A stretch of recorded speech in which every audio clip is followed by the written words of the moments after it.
सुनिए डॉक्टर श्याम सुंदर पराशर जी की यह भक्तिमयी कथा।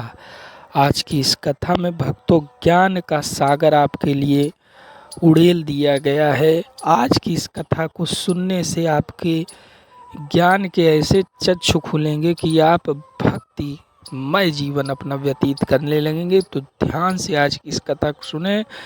शुभ दीपावली भक्तों। श्री राधे राधे। पे जाना हो उतनी ज्यादा तैयारी करनी पड़ती है। आपको यहां से मऊगंज में जाना है तो तैयारी की जरूरत नहीं है, उठाया और गाड़ी और चल दिए। परंतु यदि आपको प्रयागराज जाना है तो थोड़ी तैयारी से जाना पड़ेगा, और यदि आपको अयोध्या जाना है अथवा दिल्ली मुंबई जाना है तो और अधिक सूटकेस तैयार करके ले जाना पड़ेगा, और विदेश जाना है तो फिर महीनों पहले से तैयारी करनी पड़ेगी। परंतु एक देश ऐसा है जहां एक ना एक दिन सबको जाना है, पर उसकी तैयारी किसी के मन में नहीं है, किसी के ध्यान में नहीं है, और एकदम जब जाने की तारीख तिथि आ जाती है तब घबराते हैं, अभी तो ये नहीं हुआ, ये नहीं किया। इसलिए परीक्षित, लोक हित के लिए तुम्हारे प्रश्न बहुत उत्तम है। जिसको मौत से डर लगता हो वो एक काम कर ले। क्या? तस्मात् भारत सर्वात्मा भगवान हरिरीश्वर श्रोतव्यः कीर्तितव्यश्च स्मर्तव्य चेच्छता भयम्। मौत का भी कोई मालिक है, मौत भी किसी के अधीन है। तो मौत जिससे डरती है ऐसे मुरलीधर माधव की चरण शरण ग्रहण कर लो, आपके भीतर से मौत का भय अपने आप भाग जाएगा। एसपी साहब से अच्छी जान पहचान हो जाए तो फिर पुलिस वालों से डर नहीं लगता।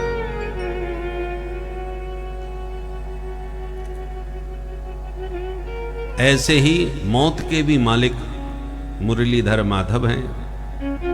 उनकी शरणागति ग्रहण कर लो, उन्हीं का श्रवण करो, उन्हीं का कीर्तन करो, उन्हीं का ध्यान करो। ध्यान कैसे किया जाता है महाराज? बोले पहले 4 बातों का अभ्यास करो तब ध्यान बनेगा। जितासनो जितश्वासो जितसंगो जितेन्द्रिय स्थूले भगवतो रूपे मनः संधारये धिया। सबसे पहले जितासन, आसन जीतो। एक आसन पर बैठने का बढ़िया अभ्यास बनाओ। उसके बाद जितश्वास, पूरक कुंभक रेचक विधि से प्राणायाम का खूब अभ्यास करो। प्राणायाम में अपूर्व शक्ति होती है। तीसरी बात जित संग, संसार में असंग रह करके विचरण करो। असंग माने अनासक्त। आ गया तो वेलकम, चला गया तो भीड़ कम। आने पर यदि किसी के आने से तुम्हें बहुत प्रसन्नता हुई, उससे मिलकर के, तो जाने में उतना ही कष्ट होना है। और जिसके आने का कोई फर्क नहीं, उसके जाने का भी कोई गम नहीं। इसको कहते हैं असंगता।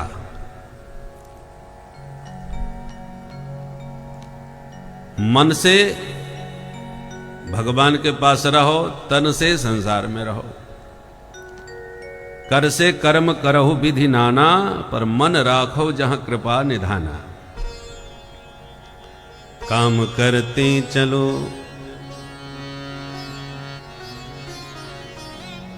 ध्यान धरते चलो, हर समय कृष्ण का ध्यान धरते चलो। मुरली वाले को मन से रिझाते चलो, कृष्ण गोविंद गोपाल गाते चलो।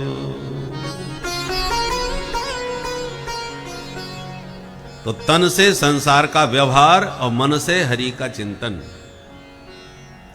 संग मन से होता है, जिसका निरंतर मन में चिंतन चलता है तो समझ लो मन में वह चिपक गया, उससे आपका संग हो गया। इंद्रियाणाम ही चरिताम यन मनोनुविधीयते। इंद्रियों से विषयों का भोग करो।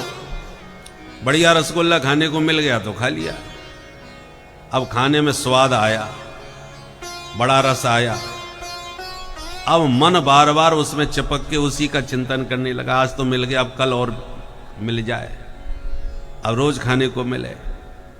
तो इसका मतलब वह रस आपके चित्त में चिपक गया, मन उसमें बंध गया।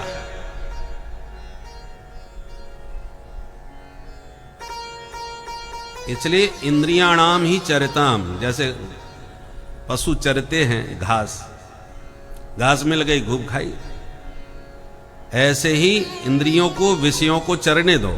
इंद्रियां विषयों को चरती है। आंखों ने रूप को देखा, कान ने संगीत सुना, नासिका ने सुगंध ली, जिह्वा ने स्वाद लिया, त्वचा ने स्पर्श किया। ये सब इंद्रियां अपने अपने विषयों को चर रही हैं पशुओं की तरह। तो भाई भोजन नहीं करोगे तो भी तो आप कमजोर होके मर जाओगे। भोजन तो जरूरी है, स्वाद के साथ बढ़िया स्वादिष्ट भोजन बन गया, स्वाद के साथ खाओ। परंतु आपको कड़ी चावल अच्छे लगते हैं तो अब नित्य कड़ी चावल ही मिले आपको। कड़ी से मत चिपको, आहार से मत चिपको। मिल गया है उसको खूब उसी में स्वाद लेकर के खूब खाओ। जैसा मिल गया उसमें स्वाद लो, पेट भरो। परंतु कोई विषय आपके चित्त में इतना न चिपक जाए कि मन उससे बंध जाए, कि उसके बिना अब रहा न जाए। यन मनोनुविधीयते, गीता में भगवान का वचन है। इंद्रियाणाम ही चरताम यन मनोनुविधीयते। इंद्रियों से विषयों को ग्रहण करो, परंतु मन उससे मत बांधो, चिपको मत। इसी को कहते हैं असंगता। और जितेंद्रिय, इंद्रियों पर अपना अनुशासन रखो। ये चार बातों का अभ्यास करने के बाद फिर भगवान का ध्यान लगाओ। ध्यान दो प्रकार का होता है, स्थूल और सूक्ष्म। विश्व ब्रह्मांड में जो भी जहां तक आपको दिख रहा है सब परमात्मा का ही विराट शरीर है। ये हरी भरी हरियाली जो दिख रही है भगवान के शरीर की रोमावली है। ये जितने भी पहाड़ हैं ये भगवान की सब हड्डियां हैं। जो भी सुंदरता तुम्हारे मन को आकर्षित करती है, मोहती है, उसी का नाम माया है। वही माधव की मुस्कान है।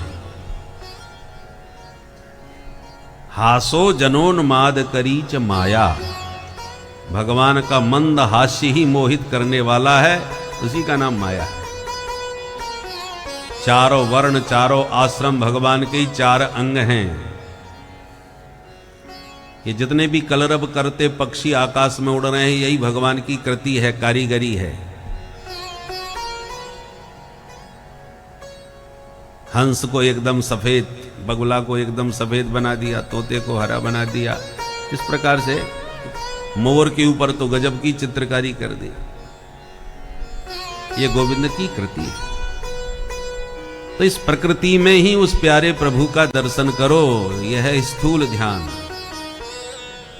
सिया राम मैं सब जग जानी, सिया राम मैं सब जग जानी, करऊ प्रणाम चोरी जुग पानी, करऊ प्रणाम चोरी जुग पानी, सिया राम मैं सब जग जानी, सिया राम मैं सब जग जानी, करऊ प्रणाम जो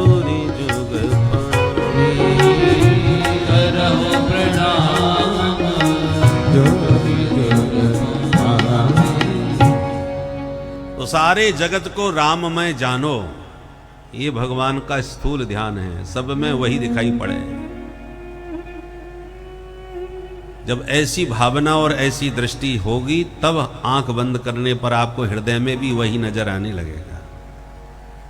हृदय में हरि का दर्शन करना ये सूक्ष्म ध्यान है, और बाहर सब जगह भगवान का दर्शन करना ये स्थूल ध्यान है।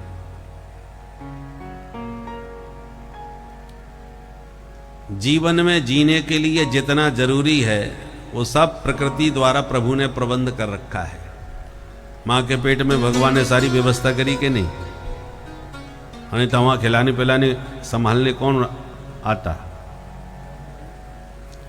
हमने जैसे ही जन्म लिया, खाने पीने में कुछ भी असमर्थ थे, नन्हा बच्चा कुछ खा पी नहीं सकता, तो भगवान ने तुरंत माँ के स्तनों में दूध का संचार कर दिया। जब तक जरूरी पड़ी, आवश्यकता रही, तब तक स्तनों में दुग्ध का संचार बना रहा। आवश्यकता खत्म हो गई, खाने पीने की इच्छा और बढ़ गई, तो भगवान ने छोटे छोटे दांत दे दिए, दूध के दांत। हल्का फुल्का खाते खाते अब जठराग्नि और तेज हो गई, तो दूध के दांत वापस लेके मजबूत वाले दूसरे दांत दे दिए। 32 दांत दिए ताकि 32 बार खूब चबा चबा करके खाओ, अन्यथा दांत का काम आंत को करना पड़ता है। इसलिए भोजन खूब चबा के करना चाहिए। भोजन को खाना नहीं चाहिए, पीना चाहिए। उसे इतना चबाओ कि एकदम पेय हो जाए। इसलिए 32 दांत दिए।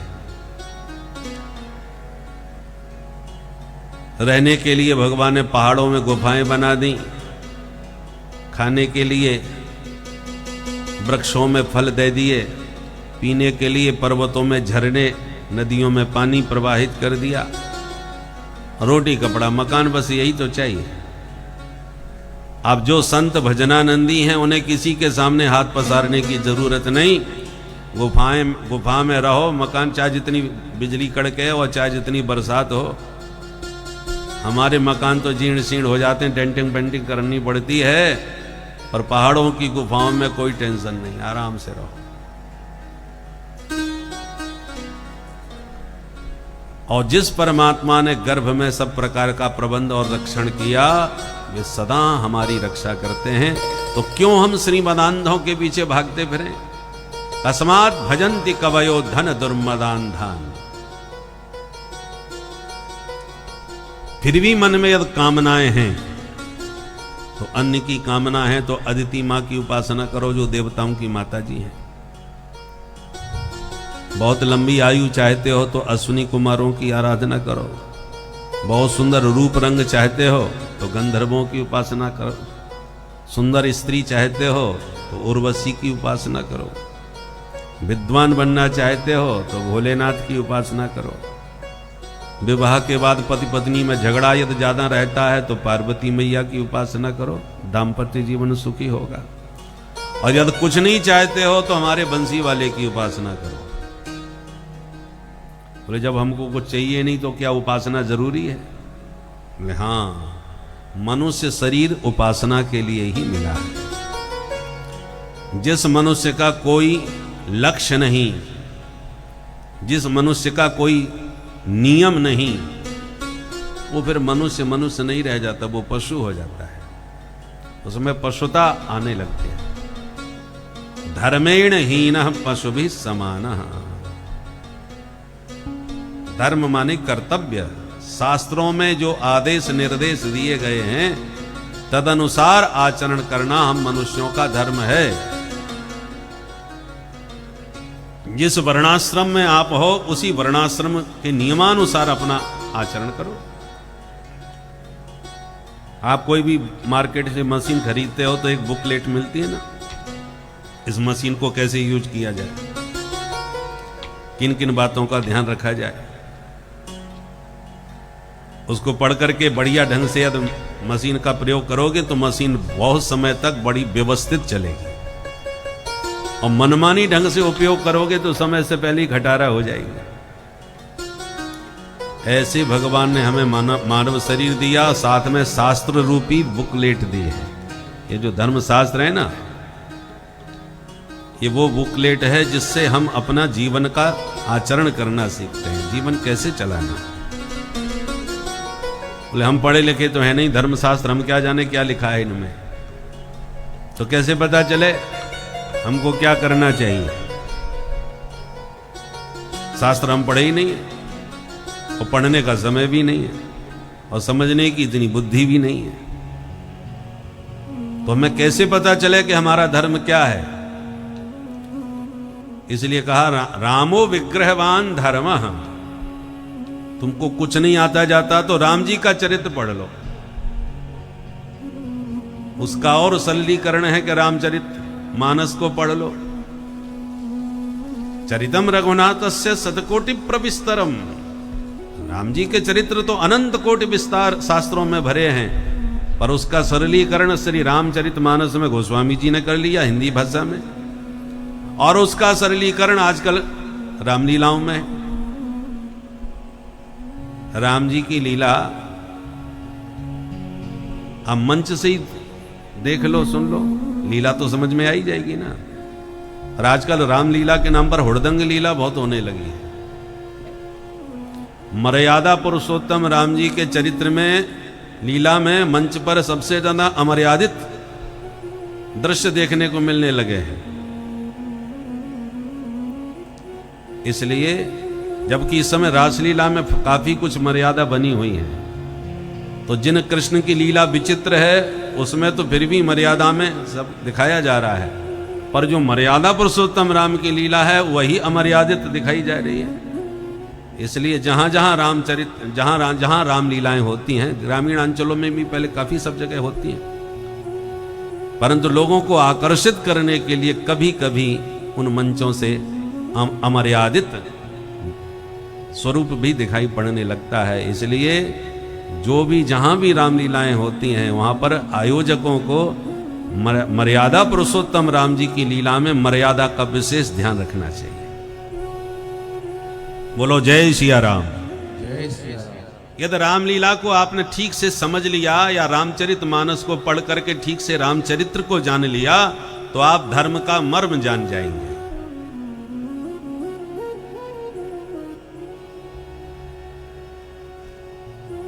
सुखदेव जी कहते हैं, राजन, जिन्होंने मानव शरीर पाकर के गोविंद की कथा नहीं सुनी वे कान नहीं है, सर्प की बामी है। जिन्होंने जिह्वा वाणी प्राप्त करके भी गोविंद के गुणानुवाद नहीं गाए, उनकी जिह्वा, उनकी वाणी दादुर के समान है, मेढक के समान केवल टर्राती है।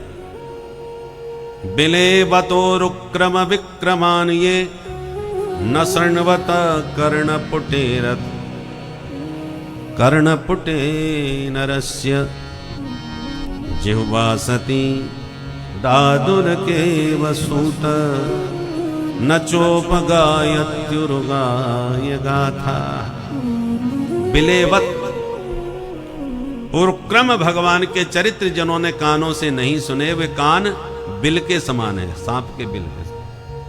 इसी का अनुवाद गोस्वामी जी कहते हैं, जिन हरि कथा सुनी नहीं काना, जिन हरि कथा सुनी नहीं काना, जिन हरि कथा सुनी नहीं काना, जिन हरि कथा सुनी नहीं काना, श्रवण रंध्र अहि भवन समाना, श्रवण रंध्र अहि भवन समाना, अहि भवन समाना, अहि भवन समाना।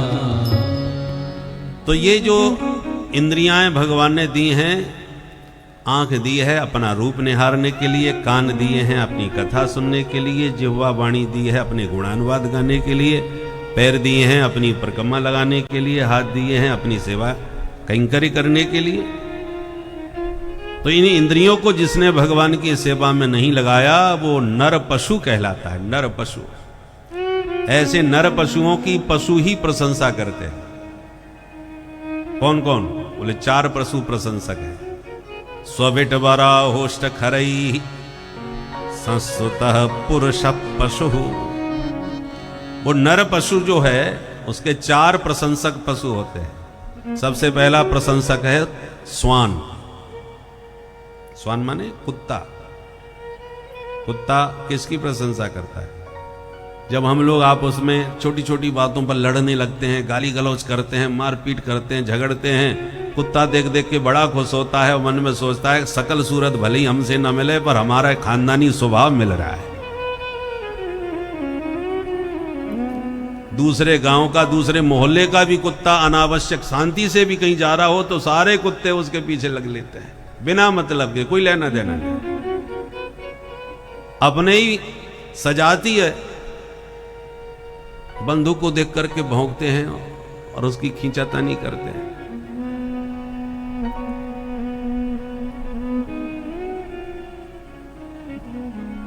तो स्वान प्रसन्न होता है अपना सजातीय गुण देख करके हम मनुष्यों में। दूसरा प्रशंसक है विटवराह। विटवराह माने ग्राम्य सुगर, गांव का सुगर।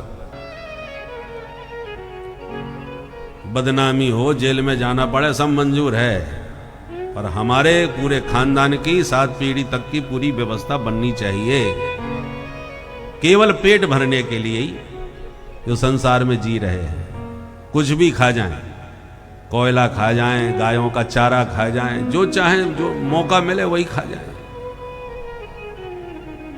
ऐसे नर पशुओं को देख करके विटवराह ग्राम्य का सुगर भी बड़ा खुश होता है। हम भी उल्ट पटांग जो भी मिलता है खा के पेट भरते हैं, ये भी सब खाए जा रहे हैं।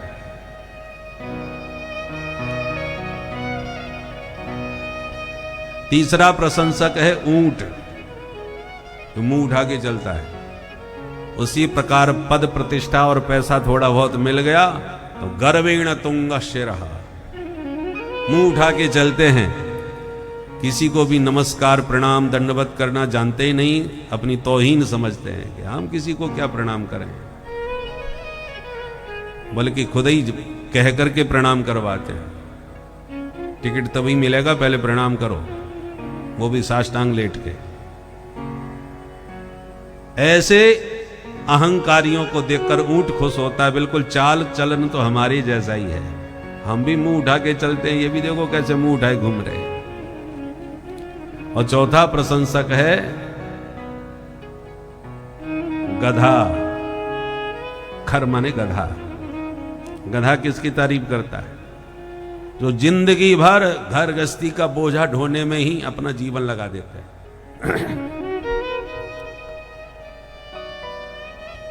तो गधा कहता है मैंने भी जिंदगी भर बोझा ढोया, पर जिसका बोझा ढोया उसने आज तक धन्यवाद नहीं दिया हमको। जिंदगी भर बोझा तो ढुवाया हमसे, सबासी कभी नहीं दी। गधा गधा ही रहता है बेचारा, जिंदगी भर इतना मेहनत मजदूरी करके भी उसको धन्यवाद नहीं मिलता, ना कोई पुरस्कार मिला। बोलो किसी गधे को आज तक कोई पुरस्कार मिला है? तो गधा ऐसे ही गधा कहता है कि तुम भी जिनका जीवन भर भार ढो रहे हो ना, ये भी एक दिन तुम्हें, जिस दिन भार ढोने के लायक नहीं रहोगे, घर से निकाल के वृद्धाश्रम में भेज देंगे। बोले जाओ, पड़े पड़े घांसते रहते हो, ना सोते हो ना सोने देते हो, फालतू में पड़े हो, जाओ हरिद्वार में जाके कहीं भजन करो। तो जो गधे का हाल होता है वही हम लोगों का होता है। इसलिए ऐसे नर पशु पशुओं के द्वारा ही प्रशंसनीय होते हैं। स्विट वराहोष्ट खरई संस्तुतः पुरुष पशु, वो पुरुष पशु है। अच्छा महाराज ये बताओ, भगवान ने ये संसार बनाया कैसे? तब सुखदेव जी को याद आई, कथा प्रारंभ हो गई और अभी मंगलाचरण हमने किया ही नहीं है। तो अब सुखदेव जी 4थे अध्याय में 2 स्कंद के मंगलाचरण कर रहे हैं। यत्कीर्तनं यत्स्मरणं यदीक्षणं यद्वन्दनं यच्छ्रवणं यदर्हणं लोकस्य सद्यो विधुनोति कल्मषम् तस्मै सुभद्रस्रवसे नमो नमः। तपस्विनो दानपरायशस्विनो मनस्विनो मंत्रविद सुमंगलाः क्षेमं न विन्दन्ति विना यदर्पणम् तस्मै सुभद्रस्रवसे नमो नमः। सुभद्रस्रवसे नमो नमः। मास्त्र से श्रोता का मंगल हो जाए। श्रवण मंगलम, सुनने वाले का मंगल करने वाला जिनका यश है, ऐसे भगवान है सुभद्रस्रवसे। हर किसी महापुरुष के यश के श्रवण से मंगल नहीं होता। चाहे जितने चालीसा बनवा लो, चाहे जितनी अपनी स्तुति बनवा लो, न बनाने वाले का कल्याण न सुनने वाले का। केवल भगवान के ही यश ऐसे है, भगवान का ही यश ऐसा है कि चरितम रघुनाथस्य शतकोटि प्रविस्तरम एकैकमक्षरम पुंसाम महापातक नाशनम। भगवान के चरित्र का एक एक अक्षर सुनने और कहने से महापातकों का विनाश होता है। इसलिए भगवान ही सुभद्रस्रवसे हैं। जिनका कीर्तन करने से, स्मरण करने से, दर्शन करने से, वंदन करने से, श्रवण करने से, अर्चन करने से लोकस्य सद्यो विधुनोति कल्मषम्। कल्मष माने पाप। जीव के समस्त पाप ताप समाप्त हो जाते हैं। ऐसे प्रभु के चरणों में बारंबार प्रणाम है। कोई कितना भी बड़ा तपस्वी, तेजस्वी, यशस्वी क्यों न हो, पर क्षेमम न विन्दन्ति बिना यदर्पणम। भगवान के चरणों में समर्पित हुए बिना जीव का कल्याण कभी नहीं हो सकता, चाहे जितना वो तपस्वी बना रहे। और दूसरी तरफ कितना भी पतित पापी हो, किरात हूणांध्र पुलिंद पुलकसा आभीर कंका यवना खसादयः ये नेच पापा यदुपाश्रयाश्रया शुद्ध्यन्ति तस्मै प्रभ विष्णवे नमः। यवन हो माने मिलेक्ष हो, पतित हो। कुछ पापियों के, पतितों के नाम लिए और अंत में भी बोले कि कुछ तो हमने गिना दिए। ये अन्येच, इनके अलावा अन्य और भी जितने पापी दुनिया में हैं, ये नेच पापा, ये अन्येच पापा, और भी बड़े बड़े जितने भी पापा हैं। पापा समझते हैं? पापा माने महापापी। जो बड़ा पापी होता है उसको पापा कहते हैं। पाप शब्द एक वचन है, पापा बहुवचन है। हिंदी में और संस्कृत में सब जगह पापा का एक ही अर्थ महापुरुषों ने किया, दूसरा अर्थ है नहीं है। मानस पुण्य होय नहीं पापा, रामचरितमानस में है। वहां पापा का अर्थ क्या करोगे? पाप ही अर्थ है ना। और आजकल हम लोग पापा कहलवाने में बड़े गौरवान्वित होते हैं। बच्चा हमसे पापा बोलता है, इसलिए शब्द का मतलब भी समझना चाहिए, अंधानुकरण नहीं करना चाहिए। विदेशों में लोग कहते हो अच्छी बात है, उनका मतलब जो भी रहा हो। पापा की जगह पा हो गया, पा। पापा की जगह फिर डैडी हो गया, डैडी तक तो फिर भी ठीक था, अब तो डैड हो गया। अब डैडी नहीं कहते, डैड। ये है विकास शब्दों का। डैड का अर्थ कौन नहीं जानता भाई? मां को मम्मी कह दिया, मम्मी का भी वही उल्टा सीधा अर्थ है। इसलिए हमारे संस्कृत और हिंदी साहित्य में कितने सुंदर सुंदर सार्थक शब्द हैं। मां, पिता। परंतु यहां पर सुखदेव जी कहते हैं बड़े से बड़े पापी पापा शुद्ध्यंती, जिनकी चरण शरण ग्रहण करते ही, आश्रय लेते ही विशुद्ध हो जाते हैं, पवित्र हो जाते हैं पापी भी, ऐसे प्रभु के श्री चरणों में हम बारंबार प्रणाम करते हैं।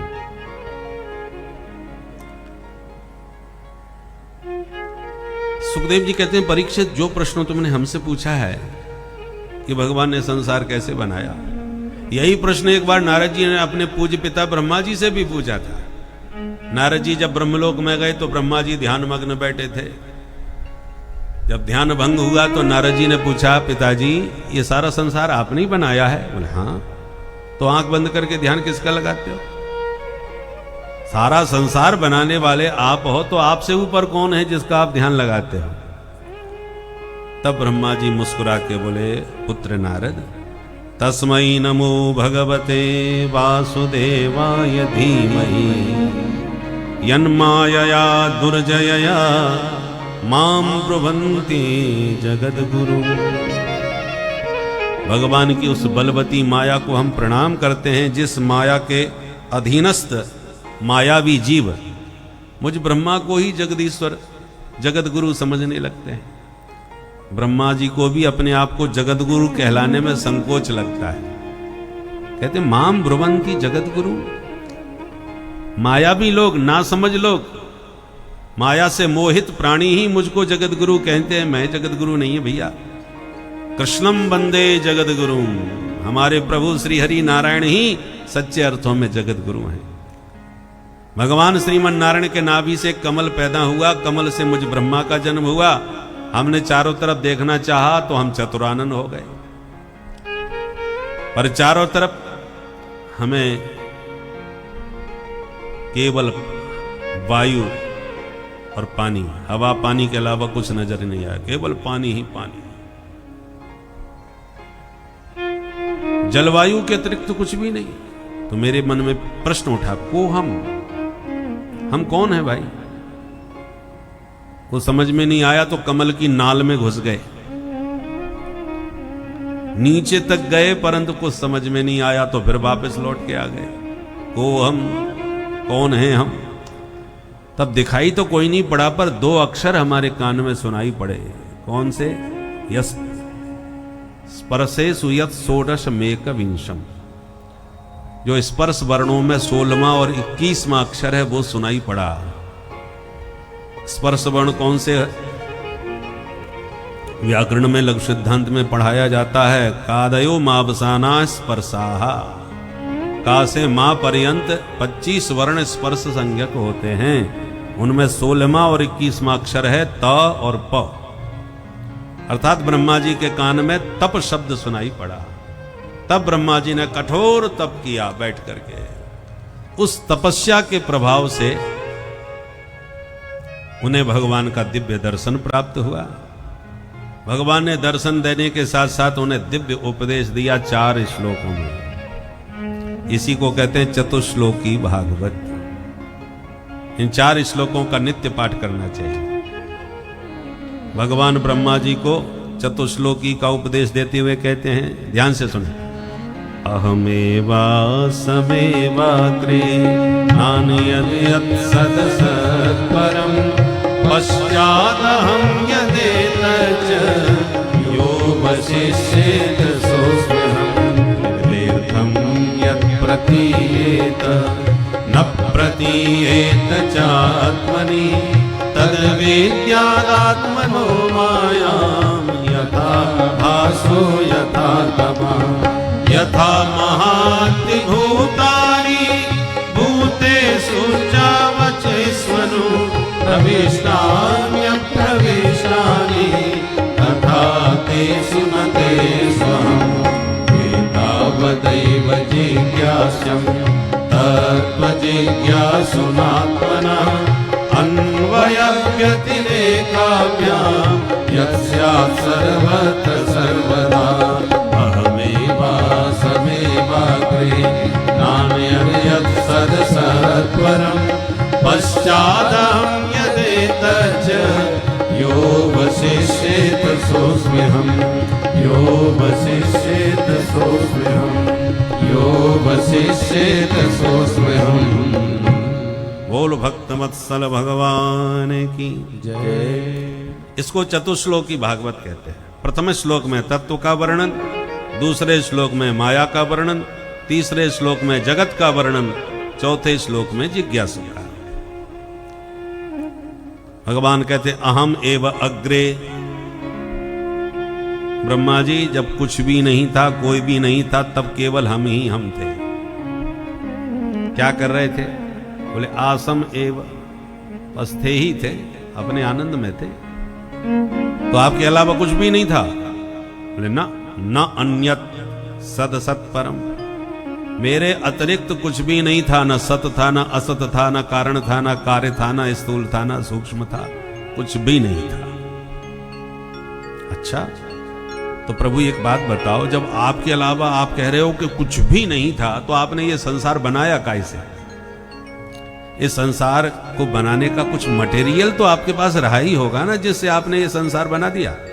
भगवान बोले नहीं नहीं, कोई मटेरियल नहीं था। तो बिना मटेरियल के कैसे बना दिया? भगवान बोले जब हमारे अतिरिक्त कुछ था ही नहीं तो बनाते कैसे? हम खुद ही बन के तैयार हो गए, हम स्वयं संसार बन गए। जग नैया हमार, नैया में हम हैं और हम में संसार।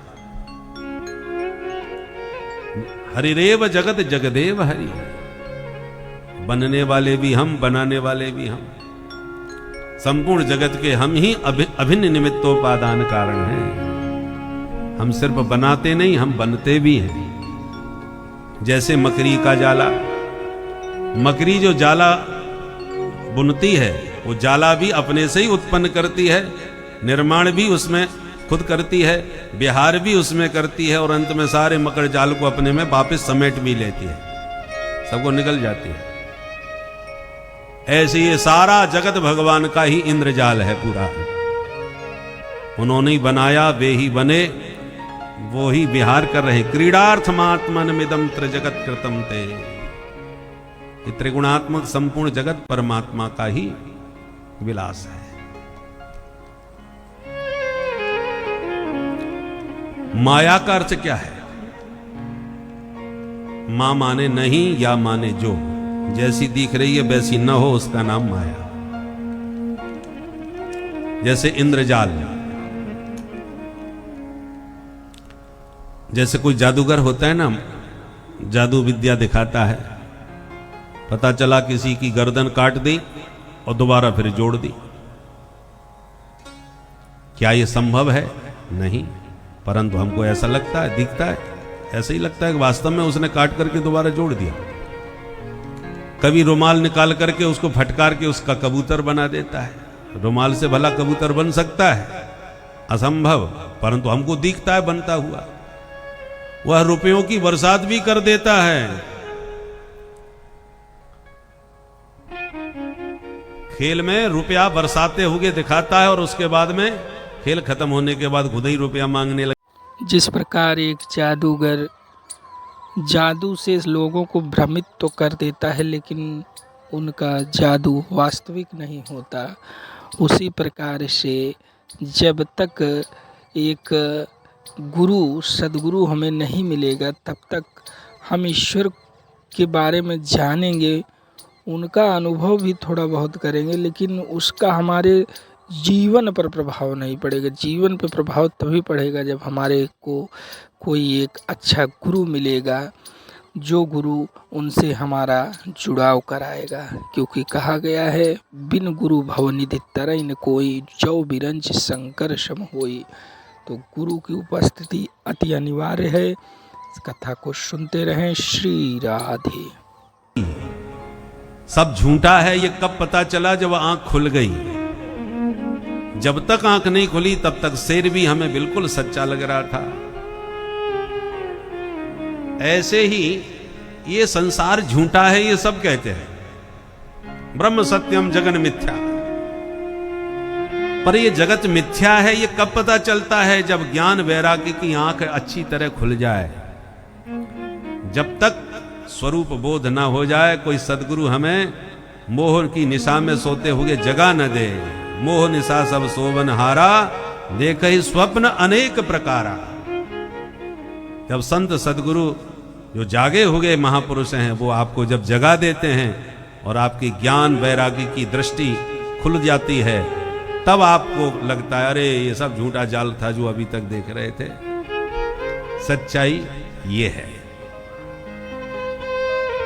उसी प्रकार जादूगर जो इंद्रजाल दिखाता है, देखने वाले सब दंग रहते हैं, बस एक ही है जो उससे प्रभावित नहीं होता। कौन? उसका दास जमूड़ा। हाँ जमूड़े, बोले हाँ सरकार। तो जमूड़ा निरंतर जादूगर की सेवा में समर्पित होने के कारण वो धीरे धीरे सारा रहस्य जान जाता है। इसलिए वो चाहे वो सिर काट के दिखाए, चाहे रुपया बना के बरसाए, वो उससे प्रभावित नहीं होता। जानता है सब पागल बनाया जा रहा है। उसी प्रकार भगवान है कौन? जादूगर। और ये संसार क्या है? भगवान की जादू की विद्या का इंद्रजाल। अब संसार के इस इंद्रजाल को यदि समझना है तो उस जगदीश्वर का जमूड़ा बनना पड़ेगा। उसका दास बने बिना ये जाल समझ में नहीं आएगा। नटकृत बिकट कपट खगराया, नटकृत बिकट कपट खगराया, नट सेवक ही न व्यापे माया, नट सेवक ही न व्यापे माया, नट सेवक ही न व्यापे माया, नट सेवक ही न व्यापे माया, नटकृत बिकट कपट खगराया, नटकृत बिकट कपट खगराया, कपट खगराया, कपट खगराया। जादूगर का जो कपट जाल है, इंद्रजाल, उसके सेवक को नहीं व्यापता, बाकी सब लोग उससे प्रभावित होते हैं। इसलिए संसार के इस इंद्रजाल का रहस्य समझना है तो जगन्नाथ के जमूड़े बन जाओ, भगवान के दास बन जाओ, तभी ये माया का खेल समझ में आएगा।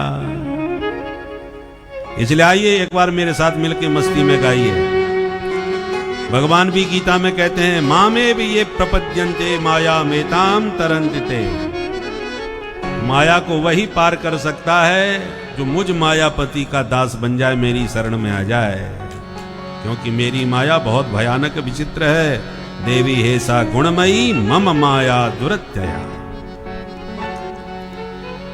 सब जग को रही नचाय, हो नचाय, हरि माया जादूगरनी। सब जग को रही, ताली बजाते होंगे गाइए, हो नचाय, हरि माया जादूगरनी। सब जग को रही नचाय, हो नचाय, हरि माया जादूगरनी। सब जग को रही नचाय, हो नचाय, हरि माया जादूगरनी।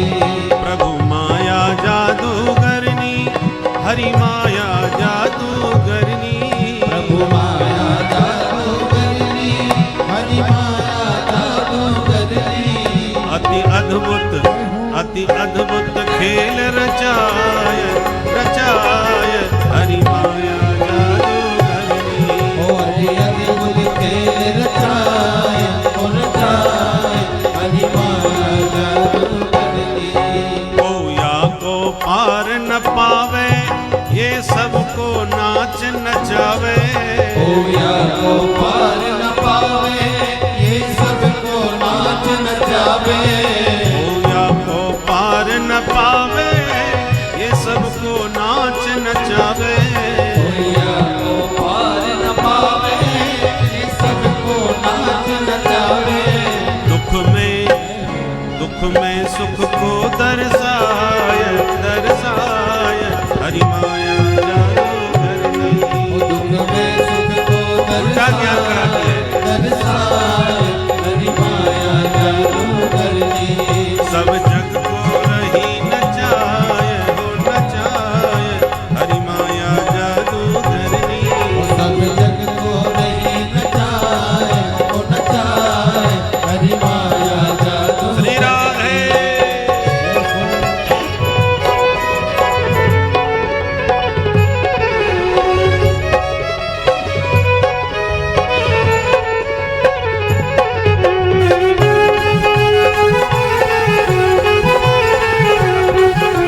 बाचे। जाके बस में चराचर नाचे, कोई कृपा पात्र जन पाचे। जाके बस में चराचर नाचे, कोई कृपा पात्र जन पाचे। जही सदगुरु ले बचाए, को बचाए हरि माया जादू करनी। मुझे सदगुरु ले बचाए, को बचाए हरि माया जादू करनी। अति अद्भुत खेल रचाए, रचाए हरि माया जादू करनी। अति अद्भुत खेल रचाए, को रचाए हरि माया जय हो।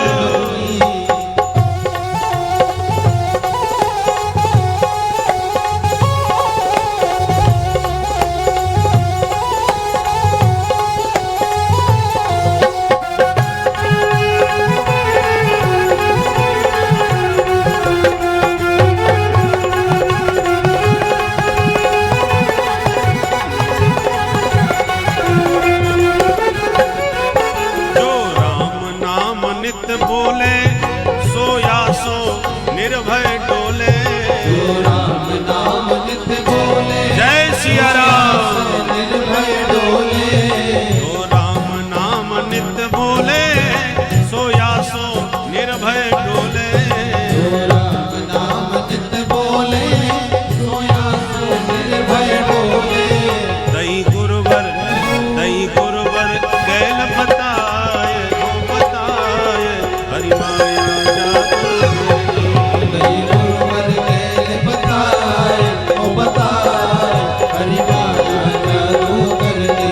प्रभु माया जादू करनी, हरि माया जादू करनी। प्रभु माया जादू करनी, हरि माया जादू करनी। सब जग को रही नचाए, नचाए हरि माया जादू करनी। सब जग को रही नचाए, ओ नचाए हरि माया जादू करनी। अति अद्भुत खेल रचाए, रचाए हरि माया जादू करनी। अति अद्भुत खेल रचाए, ओ रचाए हरि माया जादू करनी। प्रभु माया जादू करनी, प्रभु माया जादू करनी। हरि माया जादू करनी। हरि माया जादू करनी। बोल मायापति भगवान की जय। जय श्री राधे। तो इस प्रकार से भगवान की माया से, मायापति की कृपा के बिना कोई नहीं बच सकता। माया को सब कोई भजे, पर माधव भजे न कोई। और जो कदापि माधव भजे, तो माया चेरी होए। मायापति के जो दास बन जाते हैं, माया उनकी दासी बन जाती है, उनके अनुकूल हो जाती है। इस प्रकार से चतुश्लोकी का उपदेश ब्रह्मा जी को भगवान ने दिया। इसके 10 लक्षण बतलाए भागवत के। सर्ग विसर्ग, स्थान पोषण, ऊती, मनमंत्र कथा, ईशानु कथा, निरोध, मुक्ति और आश्रय।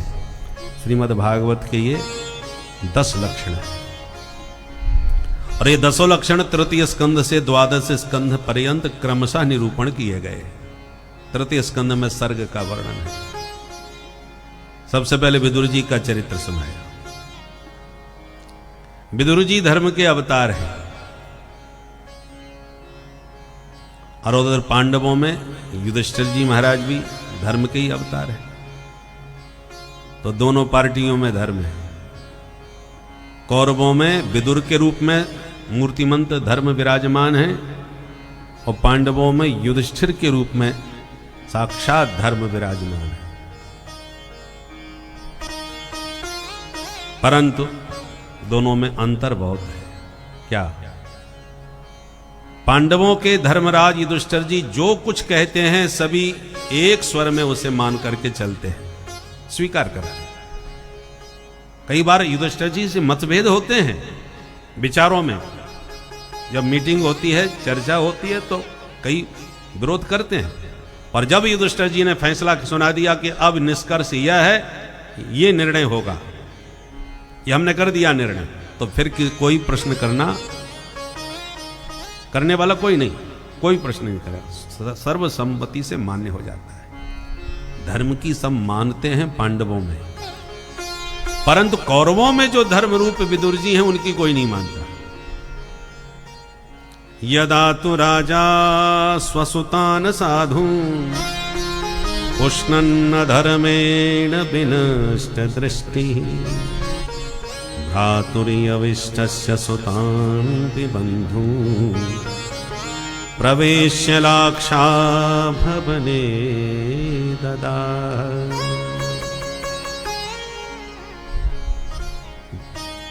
जब भगवान को पता चला कि धृतराष्ट्र बहुत अन्याय कर रहा है पांडवों के साथ, तो पांडवों का पक्ष लेके भगवान स्वयं शांति का संदेश लेके कौरवों को समझाने आए, शांति दूत बनके। क्योंकि धृतराष्ट्र विनष्ट दृष्टि हो चुके हैं। सिर्फ नष्ट दृष्टि नहीं कहा, दृष्टि माने आंख, और नष्ट दृष्टि माने अंधा, परंतु यहां विनष्ट दृष्टि कहा। प्राय जिनकी आंखें फूट जाती हैं उनके हृदय के दिव्य चक्षु तेजस्वी हो जाते हैं।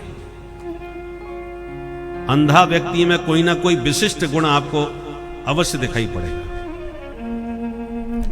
भगवान यदि बाहर की दृष्टि नष्ट करते हैं तो भीतर की दृष्टि प्रदान करते हैं। पर धृतराष्ट्र की बाहर की तो फूट ही गई, और भीतर की जो दृष्टि थी उस पर भी पुत्र मोह का प्रबल पर्दा पड़ा हुआ है, इसलिए वो भीतर की आंख भी होते हुए भी नष्ट हैं, पर्दा पड़ा है, इसलिए विनष्ट दृष्टि कहा। विदुर जी ने बड़े प्यार से समझाया कि महाराज प्रभु स्वयं शांति का संदेश लेके आपके पास आ रहे हैं, वो जो कहे सो मान लीजिए, इसमें सबका हित है। भगवान सबके हैं, सबके भले के लिए वो स्वयं दूत बन करके आए हैं। अब उनकी बात काटिए मत, जो कहें सो मानिए। धृतराष्ट्र ने कहा मैं तो मान जाऊंगा, पर मेरा बेटा ये दुर्योधन माने तब है, इसको समझाओ।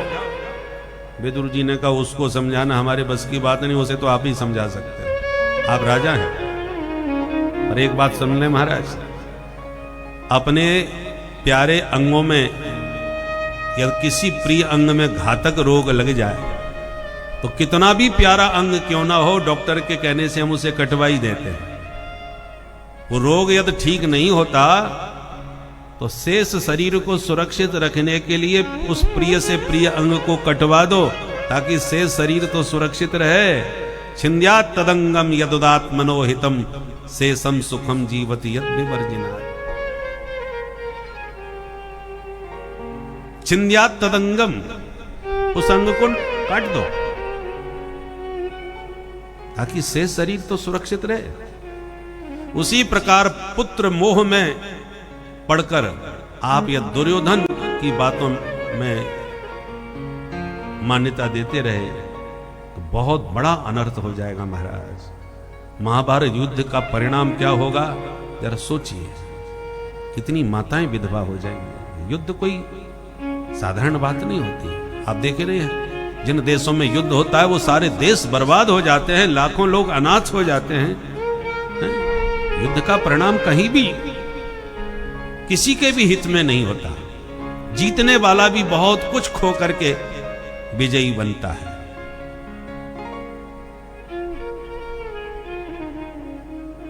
इसलिए यदि दुर्योधन का परित्याग करना पड़े तो त्याग दीजिए, राष्ट्र हित के लिए, समाज हित के लिए, परिवार के कल्याण के लिए। और ये बात दुर्योधन ने सुनी, आग बबूला हो गया। तुरंत आकर के बहुत उल्टा सीधा विदुर जी से बोला, कयेन मत्रो पजुभाव जिह्मम दास्यासुतम यद बलनैव पुष्टः। ये दासी पुत्र हमारे टुकड़ों पर पलने वाला आज हमको घर से निकलवाना चाहता है। किसने बुलाया था इसको परामर्श देने के लिए? ऐसे अपमानजनक वाक्य विदुर जी के लिए बोले और धृतराष्ट्र मौन, आंख तो थी ही नहीं। सुनाई तो पड़ रहा था कि बेटा क्या बोल रहा है चाचा जी से, परंतु कोई प्रतिकार नहीं किया। विदुर जी समझ गए अब यहां रहना हमारा ठीक नहीं। जहां अपना सम्मान न हो, अपना कोई महत्व न हो, माननीय व्यक्तियों को वहां नहीं रहना चाहिए।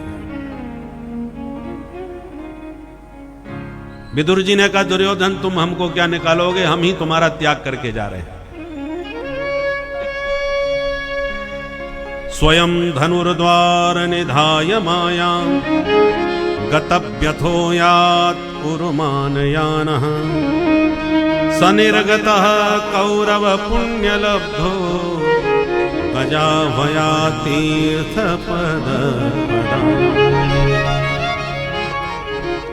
विदुर जी ने अपने धनुष बाण तुरंत महाराज के द्वार पर रख दिए और निकल गए।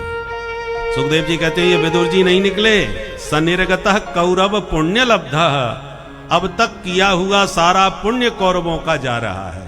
मूर्तिमंत विदुर के रूप में जा रहा है। अभी तक विदुर धर्मराज धर्म रूप थे, और जब तक धर्म रूप विदुर रहे तब तक कौरव पक्ष धर्मात्मा रहा, और धर्म रूपी विदुर जी के त्यागते ही कौरव पूरी तरह धर्म निरपेक्ष हो गए। और धर्म निरपेक्ष पार्टी की जो हालत होनी चाहिए वही कौरवों की हालत हुई। बोलो राधे राधे।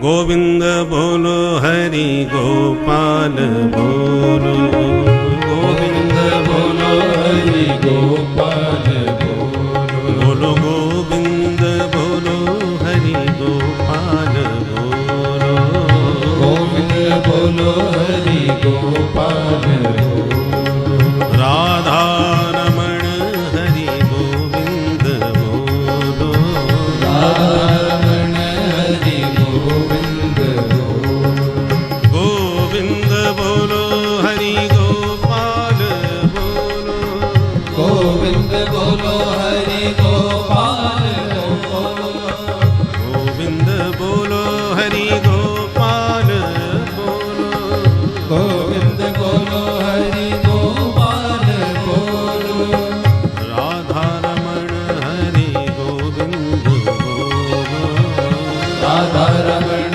हरि गोविंद बोलो, बोलो राधा रमण हरि गोविंद बोलो, राधा रमण हरि गोविंद बोलो। बोल राधा गोविंद भगवान की जय। विदुर जी त्याग पत्र दे करके चले गए, नहीं रहना। बोलो राधे राधे। राधे तो धर्म रूप विदुर जी रहे तब तक कौरव धर्मात्मा रहे। धर्म रूप विदुर जी का परित्याग करते ही पूरी तरह धर्म निरपेक्ष हो गए। और धर्मो रक्षति रक्षितः, आप अपने धर्म की रक्षा करोगे तो आपके द्वारा रक्षित धर्म ही आपकी रक्षा करेगा। और आप धर्म निरपेक्ष हैं तो आप भी किसी से अपेक्षा न रखें कि धर्म या परमात्मा तुम्हारी रक्षा करेगा। यतो धर्मस्ततो जयः, धर्म जिस पक्ष में होता है परमात्मा की कृपा भी उस पक्ष में होती है, उसी को विजय विभूति प्राप्त होती है। दोनों पर विचार करें। पांडवों का पक्ष कमजोर था, कौरवों का प्रबल दिख रहा था। उनके कौरवों के पास 11 अक्षौणी सेना, पांडवों के पास 7 अक्षौणी सेना। कौरव 100 भाई, पांडव 5 भाई। बड़े बड़े जितने भी शक्तिशाली योद्धा थे सब कौरवों में थे। पितामह भीष्म, द्रोणाचार्य सबके गुरुजी, कर्ण जैसा वीर, अश्वत्थामा, कृतवर्मा आदि आदि सब कौरव, एक से एक कौरवों के पास बलशाली लोग थे। परंतु फिर भी कौरवों का पराभव हुआ, सबके सब मारे गए।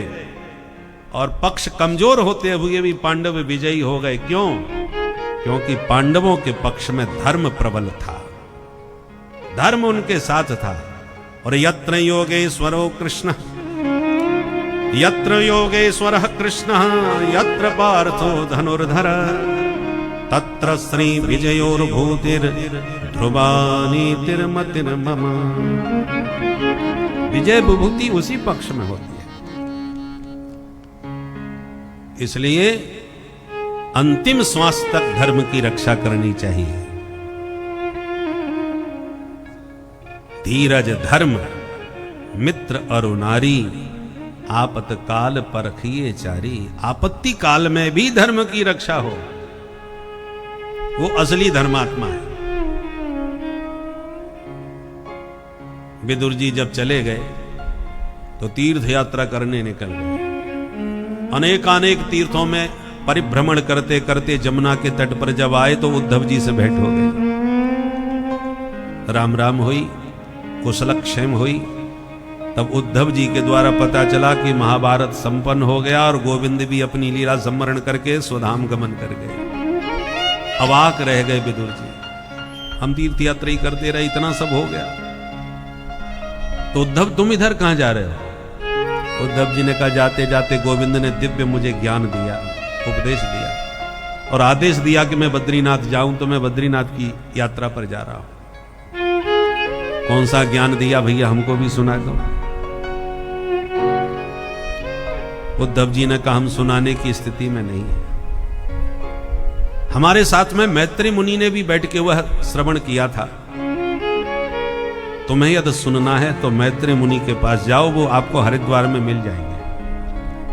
तब विदुर जी सीधे हरिद्वार में आए गंगा किनारे, और गंगा तट पर उन्हें मैत्रेय मुनि से भेंट हो गई। यहीं से विदुर मैत्रेय संवाद प्रारंभ हुआ। सुखाय कर्माणि करोति लोको न तै सुखं वान्यदुपारमं वा विन्देत भूयस्तत एव दुःखं यदत्र युक्तं भगवान् वदेन्नः।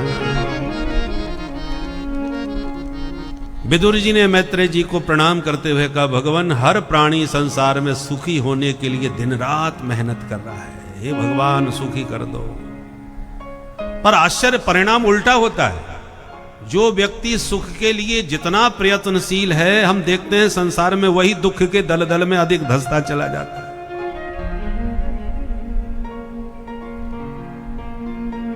हम किराए के मकान में रहते थे, कहते हे भगवान हमें अपना निजी मकान मिल जाए तो हम बड़े सुखी हो जाएं। पर आए घर में थूक का डर। सब मेहनत करी, जमीन खरीदी, बढ़िया नक्शा बना के कोठी बनवा ली जोरदार, और गृह प्रवेश हुआ तो हम गदगद हो गए कि देखो आज अपना निजी मकान हो गया, अब झंझट खत्म। पर जहां निजी मकान समझ करके सुख के लिए ही तो बनाया था मकान, सुखी रहेंगे अपने मकान में, पर मामला उल्टा हो गया। केवल कहने के लिए मेरा मकान हो गया, परंतु पहले तो किराए के मकान में इतना टेंशन नहीं था। अब नेक भी कहीं कील ठोकनी है तो 10 बार सोचनी है, दीवार खराब हो जाएगी। नेक कहीं चटक गई तो अरे राम राम ये दीवार चटक रही है। 24 घंटे चित्त मकान में चिपक गया, और फिर अब ताला मार के जा नहीं सकते, बाद में कहीं चोरी ना हो जाए। पहले तो किराए के मकान में रहते थे, जब मर्जी आ भी ताला मारा अपने कमरे में चले गए या कहीं भी घूमने निकल गए। अब मकान को सूना छोड़ के किसी के भरोसे जाए। तो जितने साधन हम सुख के लिए जुटाते हैं उतने हम सुखी नहीं हो पाते, बल्कि और दुख के दलदल में धंस जाते हैं। साधु संतों के पास कोई सुख सुविधा नहीं, कहीं भी जंगल में किसी गुफा में या वृक्ष के नीचे भी मस्ती से पड़े रहते हैं। जैसा जो मिल गया भिक्षा में पा लिए। मकान दुकान की आवश्यकता नहीं, खाने पीने का कोठार भंडार की जरूरत नहीं, मस्ती से विचरण करते हैं। सब संत सुखी विचरंत मही, बड़े मस्त रहते हैं। जिसको देखो वो फिकर, घर की फिकर, बच्चों की फिकर, परिवार की फिकर। और फकीर किसे कहते हैं? फिकर सबको खा गई, फिकर सबकी पीर, और फिकर की जो फांकी करे उसका नाम फकीर। जो फिकर कोई फांक जाए वो फकीर। कोई टेंशन नहीं, कोई चिंता नहीं। चाह गई चिंता मिटी, मनुआ बेपरवाह, और जाको कछु न चाहिए सो ही साहंसाह। जो कुछ नहीं चाहता वो सहंसाओं की तरह मस्त रहता है। एक बार बादशाह जा रहे थे कहीं किसी राजा को जीतने के लिए, युद्ध करने के लिए। रास्ते में एक फकीर पड़ा हुआ था। बादशाह के सेवकों ने कहा, ए बाबा हटो हटो यहां से, बादशाह की सवारी आ रही है। फकीर ने कहा, कह देना उनसे शहंशाह विश्राम फरमा रहे हैं। कैसा विचित्र बाबा है। लोगों ने कहा, बादशाह ने आके कहा, क्यों महाराज रास्ता खाली क्यों नहीं कर रहे, हमको निकलना है, जानते नहीं हम बादशाह हैं। तो उसने कहा, तुम नहीं जानते हम शहंशाह हैं। बोले तुम काहे के शहंशाह? बोले तुम कैसे बादशाह? बोले सारे हिंदुस्तान पे हमारा राज्य है, कुछ ही राज्य शेष हैं जिनको हम जीतने जा रहे हैं, उसके बाद पूरा देश हमारा अधीन होगा। फकीर ने कहा, अच्छा एक बात बताओ, इतने देश जीत चुके हो और जीतने जा रहे हो, उनको भी यदि तुमने जीत लिया फिर क्या करोगे? फिर क्या करना है, जब सबको जीत लेंगे तो मस्ती से फिर आराम करेंगे। फकीर ने कहा, तुम तब आराम करोगे, हम अभी से आराम कर रहे हैं। तुम्हारे मन में तो अभी कामनाएं शेष हैं, ये और करना है, वो और करना है, उसको जीतना, और फिर उसके बाद करना तो आराम ही है ना। सबको जीतने के बाद तुम आराम करोगे, हम पहले से ही आराम कर रहे हैं, इसलिए तुम बादशाह हो, हम शहंशाह हैं। क्योंकि हमारे मन में कोई इच्छा अब शेष नहीं रह गई, आप अभी कामनाओं के दास हो, अभी तुम्हारी इच्छाएं शेष हैं, पूरी नहीं हुई। इसलिए जाको कछु न चाहिए सो ही शहंशाह, वो शहंशाह है। बहुत बढ़िया उपदेश मैत्रेय जी ने विदुर जी को दिया। विदुर जी ने सृष्टि विषयक प्रश्न किए, सृष्टि का रहस्य बताएं महाराज। तो बहुत विस्तार से मैत्रेय जी ने सृष्टि के बारे में बतलाया कि श्रीमन नारायण के नाभि कमल से जब ब्रह्मा जी प्रकट हो गए और चतुर्मुख होकर के उन्होंने कठोर तपस्या करी, तब सृष्टि का शुभारंभ हुआ। और ब्रह्मा जी ने सबसे पहले 4 ऋषियों को अपने संकल्प से प्रकट किया, सनक, सनंदन, सनातन, सनत कुमार। चारों से कहा, बच्चों तुम भी सृष्टि करो, तो चारों ने मना कर दिया, हम चक्कर में नहीं पड़ेंगे, हम तो सिर्फ हरि भजन करेंगे। तो ब्रह्मा जी को क्रोध आ गया। ब्रह्मा जी का वही कोप एक बालक बन के उनकी भ्रकुटी से प्रकट हुआ, और बड़ी जोर से वह बालक रोना चालू कर दिया, मुझे नाम दो, मुझे काम दो। ब्रह्मा जी बोले, तुम रोते बड़े भयंकर हो, इसलिए नाम है तुम्हारा रुद्र। और काम इस समय केवल सृष्टि के विस्तार का है, तुम करोगे? बोले कर देंगे, जरा करके दिखाओ। तो भगवान रुद्र ने भूत प्रेत डाकिनी पिशाचनी तमाम पैदा कर डाली। ब्रह्मा जी बोले, बस बस हो गई सृष्टि, इतनी भयंकर सृष्टि हमको नहीं चाहिए, भैया तुम तो आराम करो।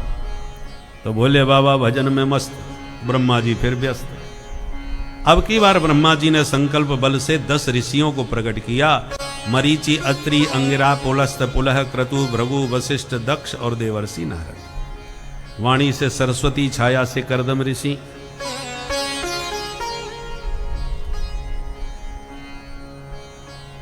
अब की बार ब्रह्मा जी ने अपने वाम अंग से कन्या और दक्षिण अंग से पुरुष को जन्म दिया।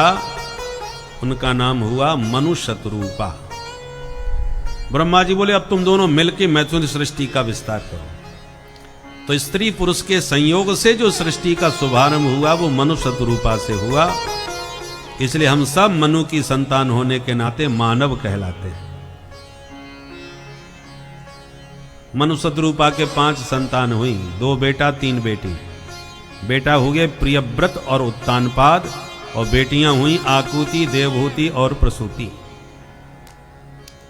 एक दिन मनु महाराज ने ब्रह्मा जी से कहा, महाराज एक बहुत बड़ी समस्या आ गई। क्या? बोले, आदि दैत्य हिरण्याक्ष पृथ्वी का ही हरण करके ले गया, बिना धरती के सृष्टि कैसे चलेगी? तब ब्रह्मा जी ने भगवान का ध्यान किया, और ध्यान करती जोड़ की छींक आई, और जैसे ही छींके तो उनकी नासिका रंध्र से भगवान वराह रूप में प्रकट हो गए। बोलो वराह भगवान की जय। वराह भगवान ने हिरण्याक्ष का वध करके पृथ्वी का उद्धार किया। विदुर जी ने कहा महाराज ये हिरण्याक्ष कौन था? तब मैत्रेय जी कहते हैं विदुर जी, एक बार सूर्यास्त का समय था और कश्यप ऋषि संध्या वंदन कर रहे थे। द्विजातियों को संध्या अवश्य करनी चाहिए सुबह शाम। वैसे तो त्रिकाल संध्या का विधान है, सुबह दोपहर और शाम 3 बार संध्या जो करता है वो परम तेजस्वी होता है। गायत्री का उपासक ब्राह्मणों को तो अवश्यमेव करना ही चाहिए।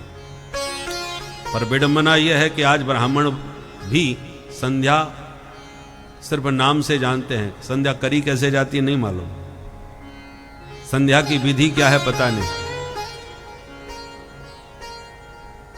जो धर्म का पथ प्रदर्शक है, जो दूसरों को धर्म का मार्गदर्शन देता है, वही जब धर्माचरण नहीं। धर्मे रक्षति रक्षिता। इस संसार में जो धर्म की रक्षा करता है, धर्म उसकी हर विघ्न बाधाओं से रक्षा करता है। हमें अपने धर्म को पहचान कर सिर्फ उसी पर चलना चाहिए।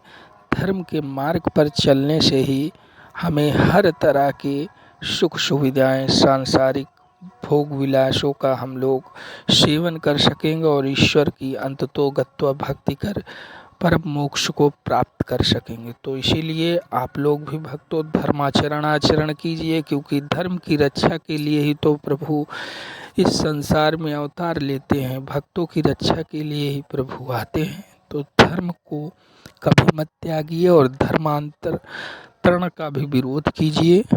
अपने धर्म का कभी त्याग नहीं करना चाहिए। अपने धर्म में तो मरना भी शेषकर होता है। इसीलिए अपने धर्म को एकदम पकड़ कर रखिए और ईश्वर की भक्ति मन लगाए रहें। श्री राधे भक्तों। इसलिए 4 कार्य निषिद्ध हैं। पर सूर्यास्त का समय था और दिति ने अपने पति कश्यप जी से रति याचना करी। कश्यप जी ने अपनी पत्नी को बहुत प्रकार समझाया। ऐसा घोर तमा बेला घोराणाम घोर दर्शना। देवी जी सूर्यास्त का समय है, भगवान रुद्र विचरण करते हैं सायंकाल। जो भी अपराध करता है उस पर रुद्र भगवान क्रुद्ध हो जाते हैं। परंतु दिति को समझ में नहीं आया। तब कश्यप जी ने अपनी पत्नी का मनोरथ पूर्ण किया। कामत ज्वर शांत होने पर दिति को पश्चाताप हुआ।